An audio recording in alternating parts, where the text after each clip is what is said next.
Today is Thursday in the 30th week of the year, and our reading comes from the Gospel of Luke, chapter 13. Some Pharisees came to Jesus and said, "Go away, leave this area, because Herod wants to kill you." He replied, "Go and tell that fox, behold, I cast out demons, and I perform healings today and tomorrow, and on the third day I accomplish my purpose.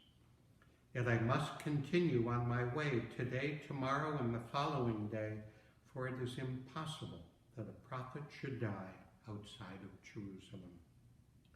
Jerusalem, Jerusalem, you who kill the prophets and stone those sent to you, how many times I yearned to gather your children together as a hen gathers her brood under her wings, but you were unwilling.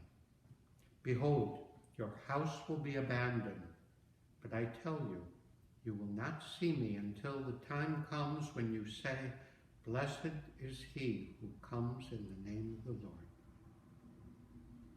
The Gospel of the Lord. Today's Gospel tells of a moment when Pharisees, some of the more outspoken opponents of Jesus, come to Jesus and tells him to leave their area, whether indeed because Herod was seeking him to kill him, or they just wanted to get rid of him. We don't really know. The Herod that's mentioned here is the son, one of the sons of Herod the Great, who was mentioned, of course, in the story of the Nativity when Jesus was born. This Herod is also the Herod that killed the prophet John the Baptist. Indeed, Jesus one day would see Herod face to face when Pontius Pilate sends him to him, who wanted Jesus to perform a miracle and was disappointed that he didn't. Our reading today has some interesting highlights. First and foremost is Jesus' insistence that he would fulfill his mission, no matter what.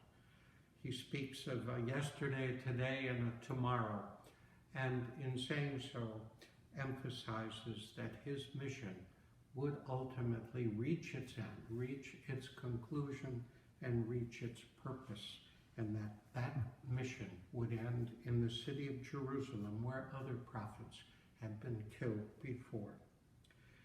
We hear a beautiful image here where Jesus compares himself to a mother hen who wishes to gather her chicks under her wings. Perhaps it's not so often that we hear such a feminine image used by Jesus himself to describe what his relationship is to all of us.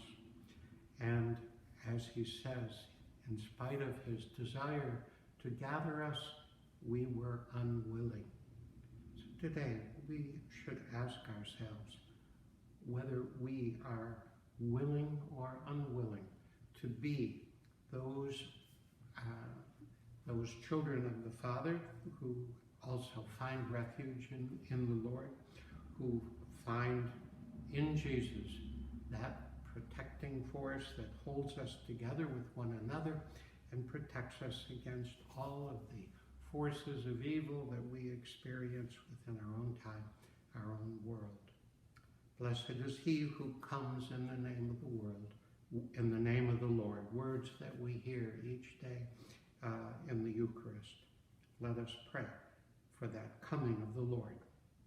Let us pray that we too may be willing to hear and respond.